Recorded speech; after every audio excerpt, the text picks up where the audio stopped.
వంశీచంద్ర రెడ్డిని మహబూబ్ నగర్ ఎంపీ అభ్యర్థిగా ఇప్పటికే ప్రకటించినటువంటి సందర్భం అయితే కనబడతా ఉంది. ఎట్లా ఉండబోతుంది అనుకుంటున్నారు? మహబూబ్ నగర్లో ఒక పాదయాత్ర కూడా మీరు అందరు కలిసి చేసినటువంటి సందర్భం, ముఖ్యమంత్రి కూడా మొన్న వచ్చినటువంటి సందర్భం అయితే ఉంది. ఎట్లా ఉండబోతుంది గెలుపు అనేది, ఏ రకంగా ఉండబోతుంది?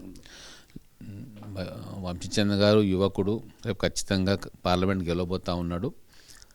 ఢిల్లీలో కూడా ఏం నిధులు తీసుకురావాలా, మహబూబ్ నగర్ పార్లమెంట్ని ఎట్లా అభివృద్ధి చేసుకోవాలి, జిల్లాను తెలంగాణ రాష్ట్రాన్ని ఎట్లా అభివృద్ధి చేసుకోవాలో వారి సహాయం కూడా మాకు చాలా అవసరం ఉంటుంది. కాబట్టి మహబూబ్ నగర్ ప్రజలు వారిని తప్పక గెలిపిస్తారు. ఏపీ జితేందర్ రెడ్డి అలాగే అక్కడి నుంచి డీకే అరుణ కూడా ఆశిస్తున్నారు బీజేపీ నుంచి. వాళ్ళ ట్వీట్స్ కూడా మీరు చూస్తున్నట్టున్నారు. ఒక ప్రతిపక్షంలో ఉన్నటువంటి వాళ్ళ యొక్క ట్వీట్స్ అవన్నీ చూస్తూ ఉంటే ఎట్లా అనిపిస్తుంది? అసలు పోటీ విషయంలో ఎవరికి అవకాశం ఉన్నట్టు అనుకుంటున్నారు? ఇదండి, అది బీజేపీ పార్టీ అంతర్గత వ్యవహారము. అది ఎవరో అయితే ఇవ్వక మానదు. మరి వాళ్ళిద్దరు రంగంలో ఉన్నట్టు తెలుస్తూ ఉంది. ఎవరు వచ్చినా మాకేం ఇబ్బంది లేదు, మేము ఎదుర్కొంటాం. భారీ మెజార్టీతోటి కాంగ్రెస్ అభ్యర్థి గెలవబోతా ఉన్నాడు. ముఖ్యమంత్రి మహబూబ్ నగర్ నుంచి రావడం మొదటిసారి దాదాపుగా ఉమ్మడి ఆంధ్రప్రదేశ్ ఉన్నప్పటికీ, ఇప్పుడు తెలంగాణ రాష్ట్రం సపరేట్ అయినప్పటికీ కూడా మొదటిసారి అయిన తర్వాత కొడంగల్కి చాలా నిధులు అయితే తీసుకెళ్తున్నారు. ఉమ్మడి మహబూబ్ నగర్ విషయంలో చాలా కాన్సన్ట్రేట్ చేస్తున్నారు ముఖ్యమంత్రి. ఇంకా ఎలాంటి నిధులను ఎన్ఎం శ్రీనివాసరెడ్డి మహబూబ్ నగర్ తీసుకెళ్లాలనుకుంటున్నారు? ఇప్పుడైతే ఓటాన్ బడ్జెట్ ప్రవేశపెట్టిండు. రాబోయే 5 సంవత్సరాల కాలంలో గత 70 సంవత్సరాల్లో కానరాని అభివృద్ధిని మేము మహబూబ్ నగర్లో చూపెట్టాలని చెప్పి మేము అందరం అనుకున్నాం.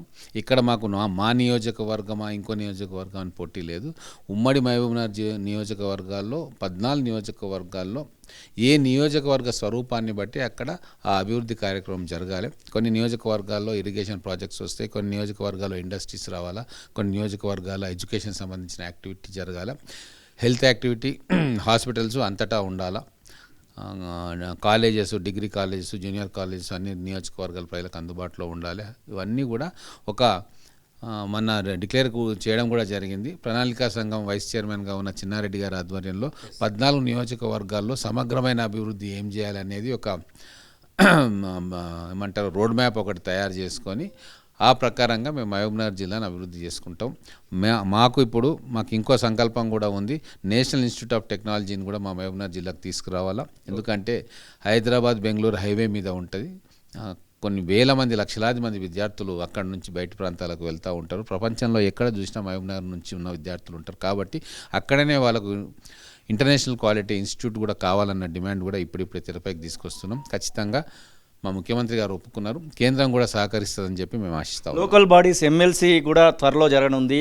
గతంలో అది బీఆర్ఎస్, అప్పుడు టీఆర్ఎస్ పార్టీకి ఉన్నటువంటి సందర్భం అయితే ఉంది. వారు మళ్ళీ కాంగ్రెస్ పార్టీకి వచ్చి ఇప్పుడు ఎమ్మెల్యేగా గెలిపించినటువంటి పరిస్థితి. లోకల్ బాడీస్ విషయంలో ఎట్లా ఉండబోతుంది అనుకుంటున్నారు? అది బీఆర్ఎస్ ఖచ్చితంగా గెలవాలనేటువంటి తాపత్రయంతో కనబడతా ఉంది. ఎట్టి పరిస్థితుల్లో మేము దాదాపు 500-600 మెజార్టీతో గెలుస్తాం. దాంట్లో అనుమానం లేదు. మొత్తం కూడా జెడ్పీటీసీలు, ఎంపీటీసీలు ఆల్రెడీ నిర్ణయం తీసుకున్నారు. మా local body candidate Jeevan Reddy గారిని గెలిపించడానికి. ఎంపీ గెలుస్తాము, లోకల్ బాడీ గెలుస్తాము. రాబోయే సర్పంచ్ ఎలక్షన్స్, ఎంపీటీసీ, జెడ్పీటీసీ కూడా గెలవబోతా ఉన్నాం. ప్రజలు మార్పు కోరుకుంటున్నారు. ఆ మార్పు కోరుకుంటున్నారు అనేది అసెంబ్లీ ఎన్నికల్లో స్పష్టమైంది. అప్పుడు అటు ఇటుగా ఉన్న ప్రజలు ఈరోజు మేము చేస్తున్న ప్రజా సంక్షేమం, మేము మా ప్రభుత్వం నడుస్తున్న తీరును చూసి మిగతా వాళ్ళు కూడా మా వైపే వస్తున్నారు. చాలా స్పష్టంగా ప్రజల్లో మార్పు రావాలి, కాంగ్రెస్ ప్రభుత్వాన్ని బలపరచాలన్న కోరిక వ్యక్తమవుతా ఉంది.